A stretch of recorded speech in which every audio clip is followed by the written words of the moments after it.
जय बद्री विशाल। भगवान बद्रीनाथ मंदिर निर्माण देव कार्य प्रगति पे चलता हुआ ये ऊपर वाले फ्लोर की चढ़ाई कंप्लीट हो चुकी है लेंटर तक। भगवान बद्री विशाल देव कार्य में लगातार कार्य करते हुए प्रगति पे चल रहा हुआ। अभी ये बाहर का डिज़ाइन बनाया गया है, इसके बाद ये ऊपर की लेंटर की चढ़ाई हो रही है, तैयारी हो रही है लेंटर के लिए।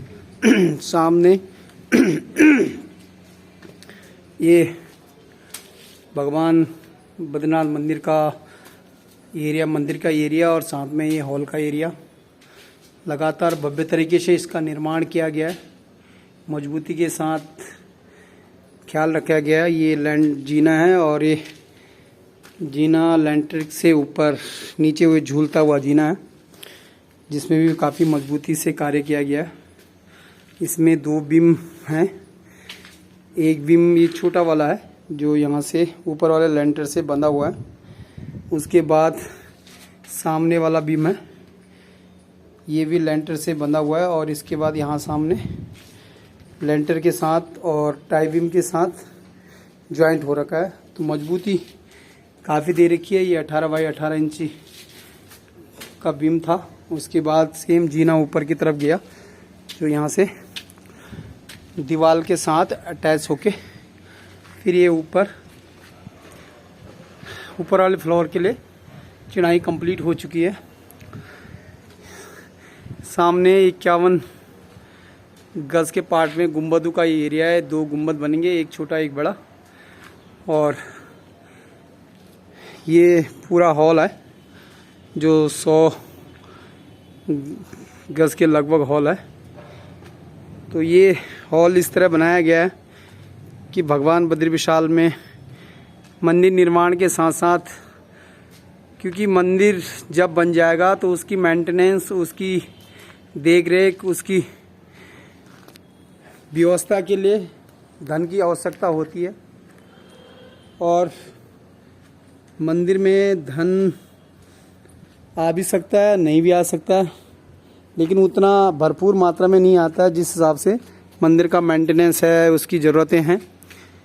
पुजारी हैं जो पूजा पाठ करने वाले मंदिर में, उनकी व्यवस्था के लिए उनके जो खर्चा है उनके लिए सैलरी पे लगेंगे या जैसे भी व्यवस्था बनती है उस हिसाब से।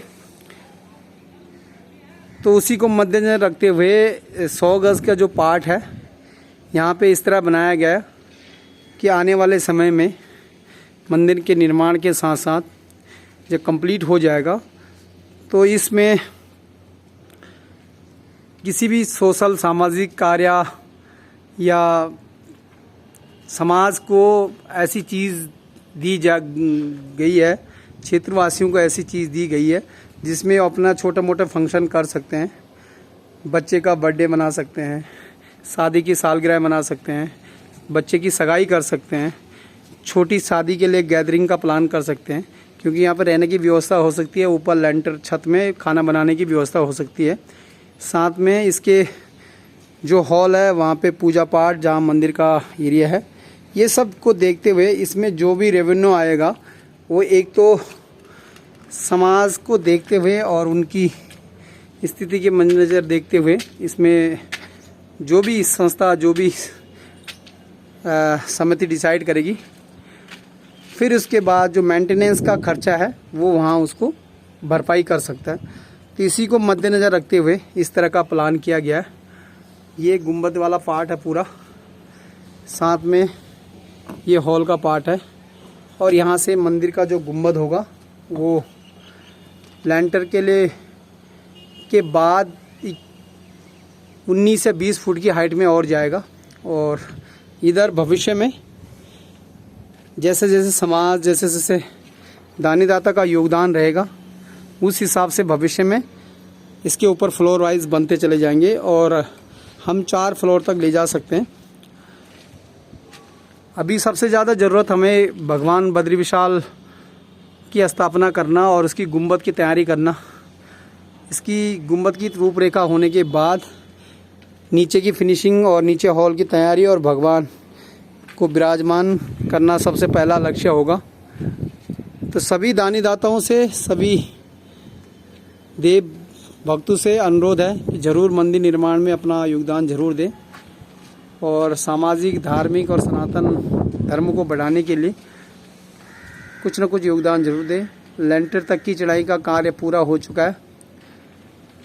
इसमें लेंटर डालने के बाद फिर उसके बाद ही तैयारी होगी। जैसे ये बाहर देख रहे होंगे, अभी ये दीवारें बाहर की खाली है, तो ये लेंटर के बाद ही इसमें किस तरह जीना आएगा, किस तरह खिड़कियां आएंगी, उसके अनुरूप कार्य किया जाएगा। और इसके बाहर एक डिजाइन भी कुछ बनने हैं, जो भगवान बद्री विशाल मंदिर निर्माण के साथ साथ कार्य चलता रहेगा।